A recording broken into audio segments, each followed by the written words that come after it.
All right, and now, you the viewer. All right, our first comment tonight comes from, all right, let's see.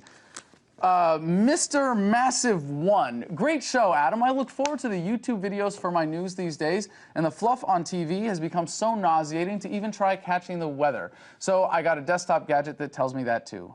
Bye-bye, mainstream TV. Well, I guess I'll join you in saying, for now, bye-bye, mainstream TV.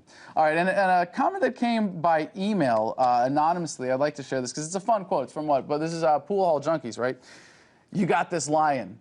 He's the king of the jungle. Huge mane out to here. He's laying down under a tree in the middle of Africa. He's so big. He's so hot.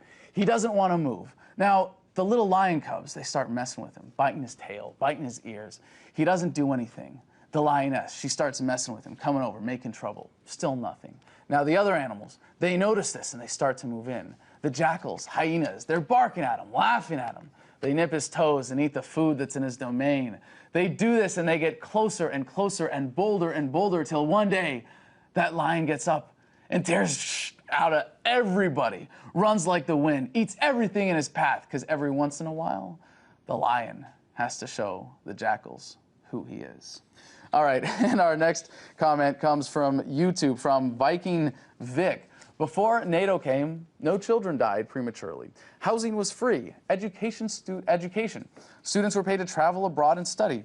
Oil revenues were spent on infrastructure with Libyan working forces. Now NATO is torching everything back to the Stone Age.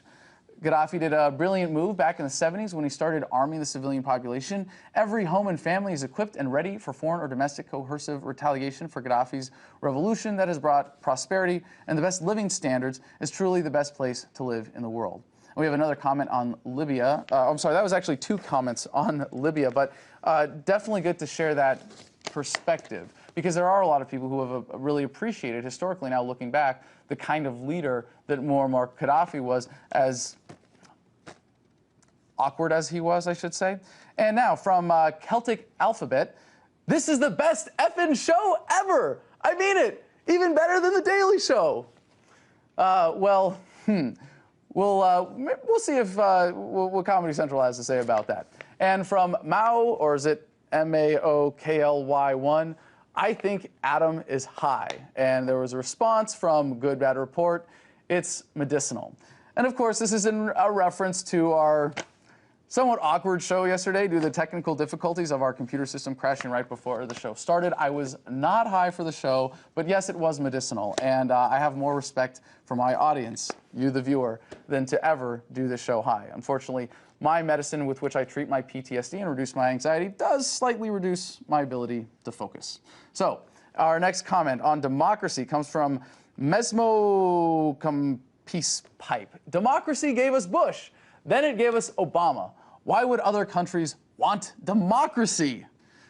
Well, as Benjamin Franklin said, democracy is two wolves and a sheep voting on what's for dinner, and a republic is a well-armed sheep standing up for his rights, or something to that effect. And it's a recurring theme, because it's important that we put democracy in perspective. Democracy is bad for minorities, by definition. It is the majority violently getting the sanction, or rather getting the sanction to violently impose its will on minorities. Our next comment comes from Surfer53, who writes, knowing what idiots many voters are, why are we broadcasting that it's Ron Paul's birthday, drawing attention to his age? Why am I reading this comment? Ron Paul needs to whip out a Reaganism. Well, I just couldn't resist whipping out a Reaganism, even if someone else wrote it. Reagan said, and this was, by the way, in the debate against Walter Mondale, it was a brilliant stroke of genius, because people were at the time, as they should have been, according to the history that came out of his Alzheimer's, concerned about his age. And he said, I will not, well, see, he was asked by the moderator if age was an appropriate issue for the campaign, and Reagan replied, I will not use my opponent's youth and inexperience for political gain. All right, now yesterday we had the Lemonade Stand 3 here, and the two beautiful women that joined me in studio have seemed to have had quite an effect on our audience. As Terror Backdoor wrote, Meg McLean, I have had a crush on you since I saw you dancing at the Jefferson Memorial. And CFRB writes, wow, these girls are smart, bold, and super hot. I couldn't agree with you more. But what really makes them such amazing women is that they were protesting for a beautiful cause. And I should just, as long as I'm naming them, Meg McLean, the other one was Catherine Dillon, of course, Will Duffield joined us from Pennsylvania. The next comment is from the FootGirl73, who writes, "The sickest part of the lemonade stand situation is that our so-called peace officers hired to serve and protect are more concerned with a kid's lemonade stand to make a few dollars than illegal ice cream trucks driven by pedophiles. The mere fact that an officer would even follow the order to shut down a kid's lemonade stand on personal property is idiocy. Good God, is America even still the land of the free and the home of the brave? Where has the bravery to fight for our freedom gone?" SMH disgusted indeed. All right, so the lemonade stand shutdown, it really is disturbing that the will is gone here. And I hope that one thing people have learned from the show is that we can bring it back.